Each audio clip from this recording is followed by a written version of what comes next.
Oke, bismillahirrahmanirrahim. Assalamualaikum warahmatullahi wabarakatuh. Bapak, suara saya terdengar jelas? Saya nggak pakai Jelas. headset soalnya. Bisa ya? Bapak jelas. Jelas. Oke, baik. Terima kasih Pak Ascip. Ini kuliah kedua dengan saya ya. Jadi untuk analisis multivariat. Hari ini saya masuk dengan analisis performance indikator. Jadi terkadang ketika kita menganalisis itu ada perlu analisis untuk mengetahui pemetaan terhadap kepentingan-kepentingan stakeholder yang terlibat dalam kegiatan kita. Nah, itu salah satu yang dianalisis juga dengan multivariat. Bahan hari ini itu sudah saya masukkan di e-learning, kemudian contoh perhitungan dengan Excel-nya juga sudah saya masukkan. Saya izin share screen terlebih dahulu. Jadi ini adalah materi kita hari ini, important performance analisis kepentingan. Oke, ini materinya. Jadi berdasarkan definisi, important performance analysis adalah sebuah teknik analisis deskriptif kualitatif multivariat yang diperkenalkan pertama kali oleh Martilla dan John James tahun 1977. Important performance analysis adalah suatu teknik analisis yang digunakan untuk mengidentifikasi faktor-faktor kinerja penting apa yang harus ditunjukkan oleh suatu organisasi dalam memenuhi kepuasan para pengguna jasa atau konsumen. Awalnya, Martina dan James memasukkan metode ini untuk digunakan dalam bidang riset pemasaran, tetapi sekarang digunakan untuk kepentingan riset yang lebih banyak. Jadi sebetulnya awalnya digunakan untuk riset-riset pemasaran terkait dengan perilaku konsumen. Nah, statistik multivariat dengan analisis performance, important performance analysis, ini merupakan satu analisis deskriptif multivariat yang deskriptif. Hal ini apa sih yang menarik dari IPA? Yang menarik dari IPA itu adalah hasil penelitiannya nanti disampaikan dalam bentuk kuadran. Sudah pernah pakai Pak dalam riset? Sudah pernah? Sudah ya? Oke, jadi belum pernah dalam bentuk kuadran yang bersifat grafis dan mudah untuk diinterpretasikan. Nah, ini adalah kuadran-kuadran yang nanti akan muncul. Yang di bawah ini bisa persepsi atau kinerja, dan yang atas ini bisa harapan atau kepentingan. Jadi kalau seandainya kita bicara analisis pemangku kepentingan, analisis stakeholder, maka yang bawah ini nanti bisa kinerja, yang atas ini adalah kepentingan. Makanya ada performance, important. Performance itu kinerjanya, important itu kepentingannya. Kemudian semakin ke kanan berarti kinerjanya semakin baik, dan semakin ke atas maka kepentingannya semakin tinggi, seperti itu. Jadi kalau yang nanti berada ada kuadran A, di kuadran A itu adalah orang-orang yang punya kepentingan tinggi tapi kinerjanya rendah. Kemudian kalau yang bawah ini nanti kinerjanya rendah tapi kepentingannya juga rendah, nggak punya kepentingan. Misalnya masyarakat, biasanya rata-rata masyarakat suka masuk di sini nih, gitu, masyarakat umum yang ada di desa yang di luar komunitas yang diamati. Lalu ada possible overkill, ini orang-orang yang kinerjanya baik, tetapi kepentingannya rendah, dan ada yang kinerjanya baik, kemudian kepentingannya baik. Harapan kita sebetulnya kita berada di kuadran B. Jadi kalau kita bicara stakeholder, stakeholder itu harusnya punya kepentingan tinggi, kemudian kinerjanya juga baik. Nah, apa sih yang dimaksud dengan concentrate here? Kita lihat satu-satu. Jadi ini kuadran A, ini kuadran B, ini kuadran C, dan ini adalah kuadran D. Kita lihat satu-satu. Yang pertama yaitu kuadran A, here concentrate. Jadi konsentrasi di situ adalah faktor-faktor yang terletak dalam kuadran ini dianggap sebagai faktor yang penting atau diharapkan oleh konsumen, tetapi kondisi persepsi atau kinerja aktual pada saat ini belum memuaskan. Sehingga pihak manajemen berkewajiban mengalokasikan sumber daya yang lebih memadai untuk meningkatkan kinerja berbagai faktor. Faktor-faktor yang terletak pada kuadran ini merupakan prioritas untuk ditingkatkan. Jadi kalau ada di kuadran A yang di kiri atas tadi itu, maka dia bisa ditingkatkan. Kemudian yang B, keep up with the good work. Jadi saya tadi sampaikan yang di B, yang mohon maaf tadi kiri atas, yang kanan atas, sekarang yang kanan atas itu kita harus pertahankan, karena orang-orang di yang kanan atas itu adalah faktor-faktor yang terletak pada kuadran ini dianggap penting dan diharapkan sebagai penunjang bagi kepuasan konsumen. Pihak manajemen berkewajiban memastikan bahwa kinerja institusi yang dikelolanya dapat terus dipertahankan. Kenapa? Karena di kuadran ini kepentingannya tinggi, kemudian kinerjanya juga tinggi. Lalu di C, yang C tadi yang kiri bawah, ya, faktor-faktor yang terletak pada kuadran ini mempunyai tingkat persepsi atau kinerja aktual yang rendah dan dianggap juga tidak punya kepentingan. Jadi kepentingannya nggak ada, kinerjanya juga rendah, sehingga tidak perlu menjadi prioritas. Lalu yang terakhir adalah possible overkill, jadi terlalu berlebihan. Faktor yang terletak di kanan bawah yang terletak pada kuadran ini dianggap tidak terlalu penting dan atau tidak terlalu diharapkan, sehingga pihak manajemen perlu mengalokasikan sumber daya yang terkait dengan faktor tersebut kepada faktor-faktor lain yang mempunyai prioritas penanganan lebih tinggi yang masih membutuhkan peningkatan, misalnya di kuadran B. Jadi kalau di sini ini kadang-kadang dianggap ya udah nggak penting, diabaikan saja gitu. Tetapi ada yang berpendapat boleh mengalokasikan sumber daya supaya nanti yang tingkat kepentingannya yang rendah itu bisa meningkat gitu. Nah, tahapan analisis yang pertama kita akan menghitung min, jadi rata-rata harapan setiap responden, menghitung persepsinya, jadi ini kinerja kepentingannya, kinerjanya, melakukan plotting min harapan dan persepsi secara kartesian, lalu melakukan interpretasi dan memasukkannya ke dalam kategori concentrate here, keep up with the good work, atau low priority, atau possible overkill. Nah, ini nanti, kalau ini hitung manual ya Pak, kalau Bapak hitung manual, cara menghitungnya seperti ini, jadi nanti cari rata-rata X, nanti dapat nilai tengah X-nya, cari rata-rata Y, dapat nilai tengah Y, lalu ini adalah titik ketemu antara tingkat kesesuaian antara tingkat X dan Y. Nah, saya langsung masuk ke Excel-nya, biar lebih enak. Mana tadi Excel-nya? Ini Excel-nya, ini coba saya petakan ya Pak, ini contoh saja, jadi salah satu cara teknik yang pernah kami pakai ketika kami memetakan tingkat kepentingan dan peran. Jadi peran itu kinerja, tingkat kepentingan dan peran para pemangku dalam pengembangan agroindustri anyaman purun di Desa Menang Raya, Kabupaten Ogan Ilir. Nah, yang dinilai itu adalah ada beberapa lembaga. Yang pertama adalah Dinas Kehutanan, yang kedua adalah Dinas Koperasi, yang ketiga adalah Bapeda Provinsi, yang keempat Kabupaten, Badan Restorasi Gambut, lalu Tim Restorasi Gambut Daerah, LSM lokal, penduduk, sekitar perguruan tinggi dan NGO. Maka dapat skor, tetapi hati-hati ya Pak, ini bukan tiba-tiba kita langsung dapat skor dan skor kepentingan dan peran. Nanti di dalam kepentingan dan peran itu sebetulnya ada beberapa pertanyaan yang mencerminkan kepentingan dari Dinas Kehutanan dan Sosial. Jadi nanti misalnya kalau di riset ini kepentingan itu dinilai dari bagaimana dalam proses perencanaan kegiatan, bagaimana peran sertanya dalam kegiatan pengelolaan, dalam monitoring. Jadi dilihat di 3 kegiatan itu, dari sisi perannya maupun dari sisi kepentingannya. Yang menilai adalah orang luar. Jadi yang menilai kegiatan ini, yang menilai kinerjanya ini adalah petani purunnya. Jadi petani-petani di desa ini yang mengolah purun. Jadi kita tanyai bagaimana sih sampai saat ini kepentingan dan peran dari Dinas Kehutanan. Jadi kalau seandainya di sini dapat skornya 194 itu sebetulnya turun dari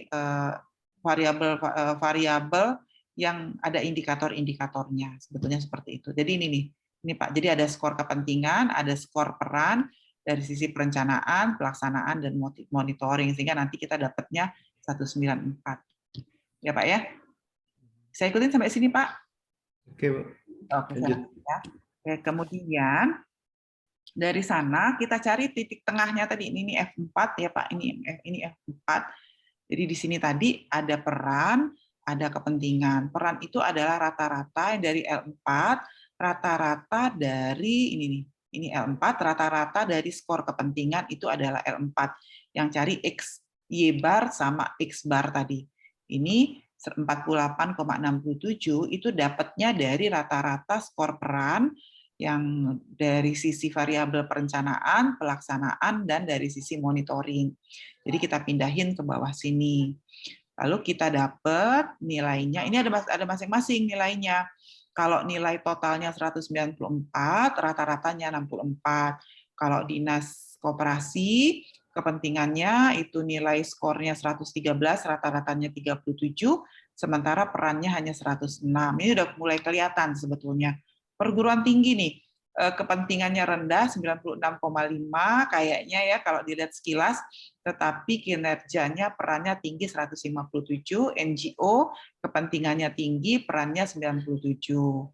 Rata-ratanya ada di bawah sini, Pak. Yang ini rata-ratanya dibagi dengan 3 variabel pembentuknya tadi. Dari sini. Nah, lalu kita akan gambar. Kita akan gambar, tadi yang kata saya, ketika di teorinya tadi, di sini kan kita akan diminta menghitung garis tengahnya ini loh Pak, ini. Rata-rata Y dan rata-rata X. Menghitungnya sebetulnya pakai rumus yang seperti ini, yang ini, jadi Y1, titik temu antara Y dan X itu adalah X1, X I dibagi YI, sikap skor penilaian kinerja sama kepentingan. Tetapi ketika kita sampai ke aplikasi, maka tadi ya ini rata-ratanya Bapak cari dulu minimum dan maksimum, kemudian nilai tengahnya. Lalu untuk menghitung nilai tengah, ini penentuan garis tengah merah dan hijau. Yang pertama horizontal 1, horizontal 2. Yang pertama ini 0, karena dia dimulai dari 0. Kemudian titik tengahnya 35, lalu batas atasnya 70, tengahnya 35, lalu ini 31. 30 ini sudah ada rumusnya semua ya Pak. Ini 0, 70 ini dapatnya dari, sebentar. Nah, ini 70 ini dapatnya dari C31. C31 itu berarti yang ini kan ini ya Pak, ini kan C31 nih. C31 itu yang ini 70, batas maksimum tertingginya. Kemudian yang ini juga sama 35 itu dapatnya dari B37 dibagi 2. B37 itu adalah yang ini 70 dibagi 2. Ini yang ini juga sama B37 dibagi 2. Lalu ini 70. Untuk vertikalnya yang ini, vertikalnya kita dapat dari C39 dibagi 2. C39 ini C, ini 39. C39, ini juga T39 dibagi 2, ini juga C39 dibagi 2. 74 ini adalah D31. D31 yang mana ini? Nilai maksimum dari variabel Y. Maka nanti kita dapat dari sini Pak, itu langsung dapat pemetaan stakeholder-nya. Nah, ini kan yang punya kita tadi ya. Kalau dia ini kalau kita tadi, saya copy dulu ya Pak. Biar enak lihat.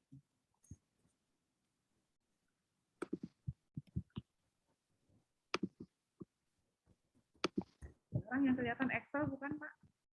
Iya, kelihatan.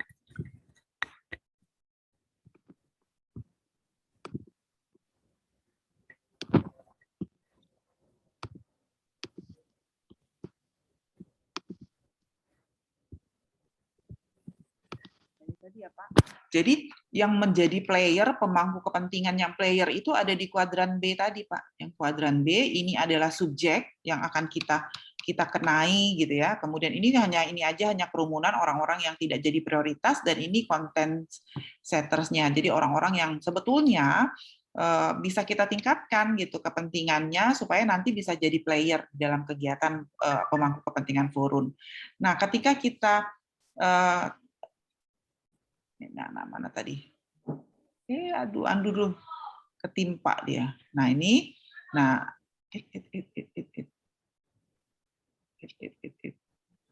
ini, aduh.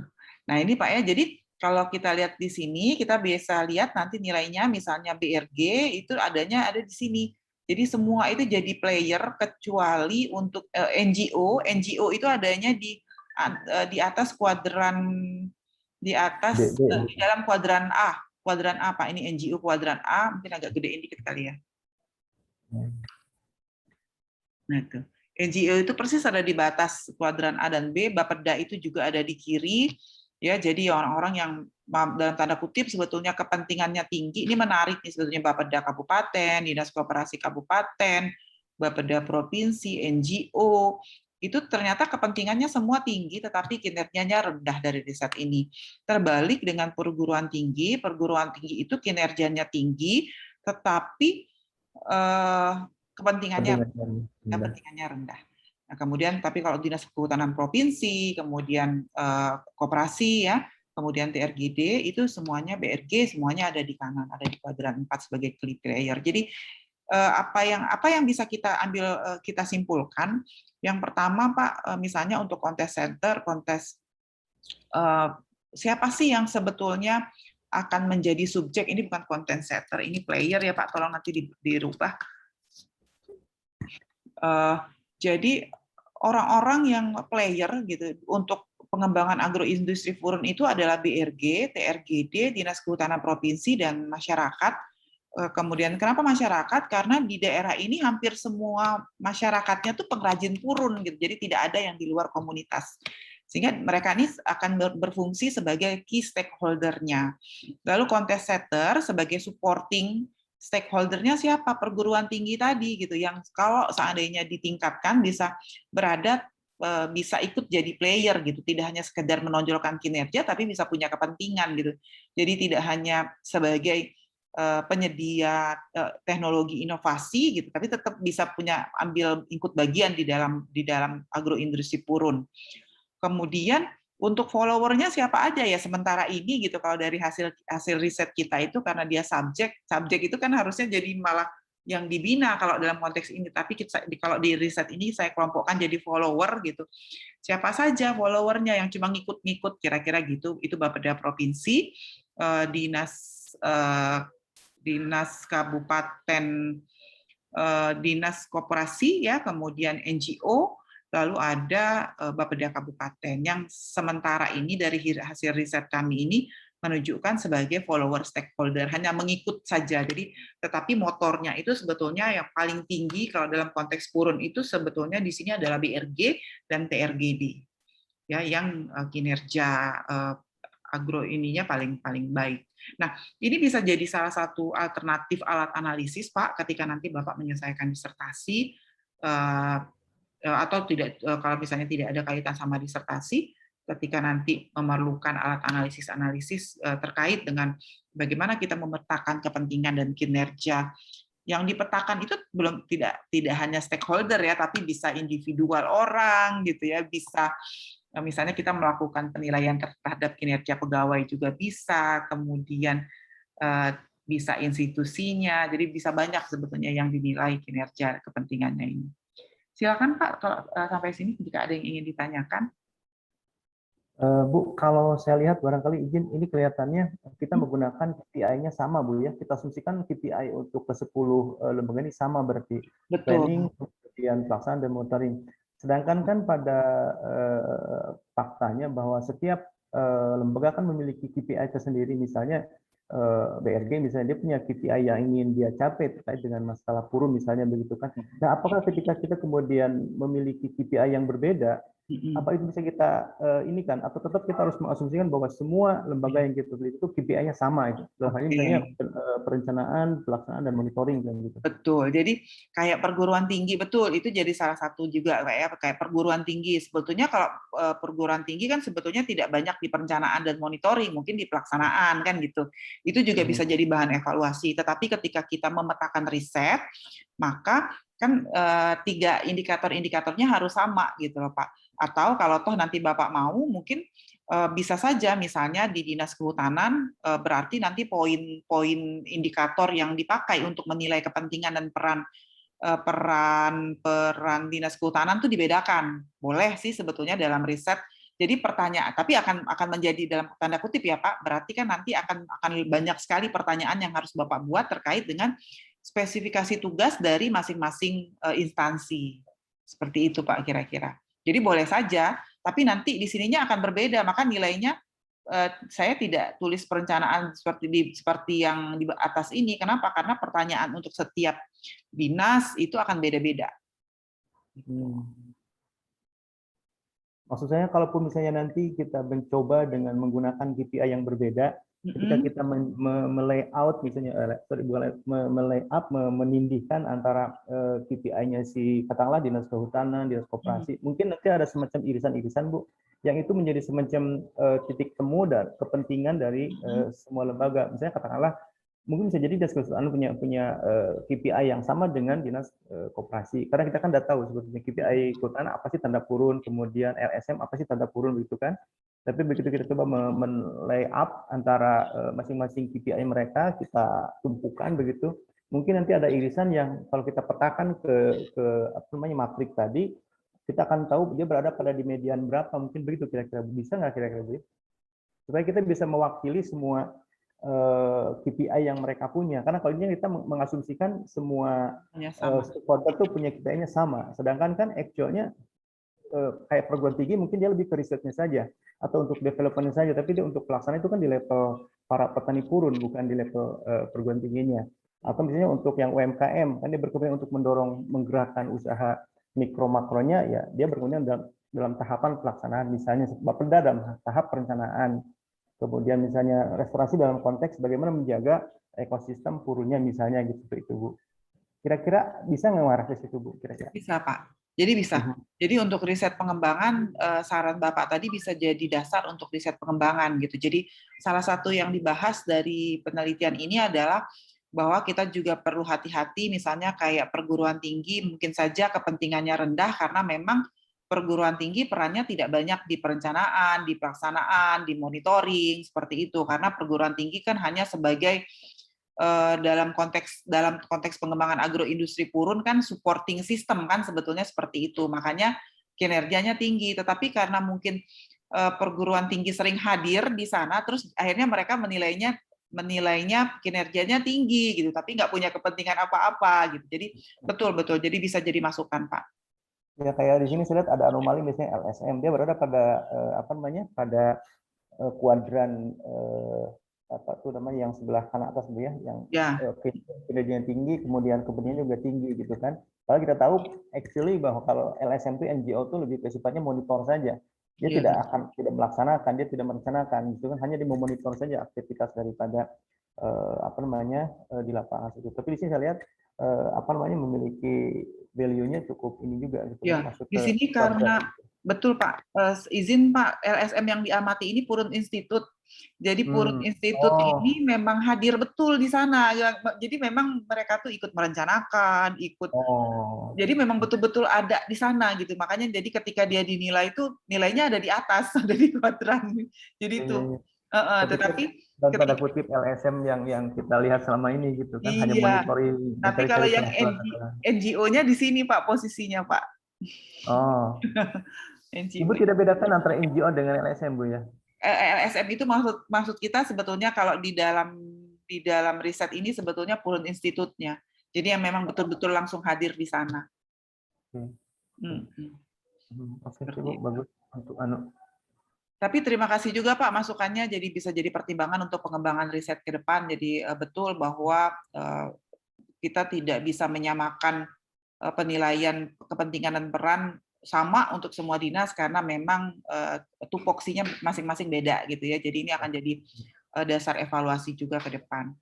Silakan Pak. Kalau misalnya kita nanti tadi saya katakan melayout atau apa ya? Ketika dua peta digabungkan kita dapat irisan-irisannya gitu kan pasti sama gitu kan Ibu. Karena tiap-tiap betul. Sebetulnya ini kan analisis IPA-nya Pak. Jadi sebetulnya kalau di riset full-nya itu di depan itu ada cerita itu dinas kehutanan ini fungsinya sebagai apa saja, apakah dia sebagai monitoring, fasilitator gitu. Kemudian planner itu sudah sebelum di tujuan pertamanya sudah dipetakan gitu Pak. Jadi kelihatan yang seperti kata Bapak tadi irisan-irisannya. Jadi ada yang punya tupoksinya sama gitu. Jadi tapi tidak saya tampilkan di sini. Jadi di riset awalnya itu memang sudah dipetakan gitu mana yang siapa saja yang punya tupoksi lebih dari satu gitu. Kemudian siapa saja yang punya tupoksi sama gitu. Itu sudah dipetakan sebetulnya di tujuan pertama kegiatan ini. Coba lihat sedikit Bu, yang Bapeda provinsi sama kabupaten kita lihat berada pada median sama nggak? Ada kan sama-sama Bapeda gitu. Ini Pak. Bapeda. Ini Bapeda provinsinya di sini. Bapeda kabupaten? Bapeda kabupatennya di sini Pak. Agak tinggi dikit. Tapi di sama kuadran yang kuadran sama. yang sama kan? Ya, Iya, kalau nggak salah berarti kuadran yang benar kan. sama. Ya, sampai nanti provinsi di kuadran D itu kuadran bisa Ya. jadi sesuatu yang tonya iya istilahnya itu kan bertentangan antara planning provinsi dan planning kabupaten seperti itu. Betul. Berarti kalau ini mereka searah ya, Pak? Ya, searah which is meskipun ada beda sedikit-sedikit. Iya, beda Tapi nanti sedikit. terjadi perbedaan kan ini lembaganya sama gitu, hanya levelnya satu provinsi atau kabupaten. Kita waktu itu Oke. membahasnya kenapa kabupaten posisinya agak lebih tinggi kepentingan karena langsung kan karena kabupaten itu langsung ada di Oki gitu kabupatennya. Kalau Sumatera Tapi bagus Ibu Hmm. untuk linearitas perencanaan sekarang ini kan kadang kan suka terjadi miss antara planning di tingkat pusat, provinsi, kota, Oh, kabupaten oke. gitu. Oh iya, maksud Bapak tidak kalau Dengan alat ini seandainya kita bisa teliti gitu Bu. Nanti mereka berada pada median mana nih? Apakah sama? Kalau sama berarti itu program satu satu jalan, satu arah ya, satu Pak. jalan, satu arah Satu betul. Tapi jalan. kalau begitu mediannya berbeda-beda, ini jadi something wrong. Ada apa nih gitu? Ya, berarti Jadi tidak ada konektivitas antara keduanya iya ya. betul, Kira-kira gitu. betul. Kayak agribisnis lah. Kita Hmm. kan sering terjadi dispute antara masing-masing subsektor, misalnya sektor supply ada di wilayahnya Departemen Perdagangan, sektor untuk perdagangan di wilayah industri itu kan kadang tidak connect kadang gitu Bu. Jadi bicara pupuk adanya di Departemen Industri, perdagangan ada di bawah perdagangan, distribusi pupuknya itu. Makanya mungkin nanti menyebar tuh posisi itunya, pemetaannya. Menarik sih Bu, bagus. Ya, Terutama untuk nanti saya lihat meneliti itu apa namanya kinerja satu dinas yang secara horizontal itu linear ke atas gitu. ya. Baik, terima kasih Pak. Jadi ini yang materi saya hari ini. Nanti kalau ada bahan diskusi, Bapak bisa tanya ke saya via WA. Bahannya juga sudah saya upload di e-learning. Terima kasih atas perhatiannya Pak. Nanti kita ketemu hari apa? Mau kuliah lagi hari Saya Sabtu? ngikutin Ibu aja nanti. Boleh, Oh, oke. boleh. Oke. Ya. Baik, saya tutup kuliahnya Pak. Terima kasih atas Terima kasih. perhatiannya. Wassalamualaikum warahmatullahi wabarakatuh. Selamat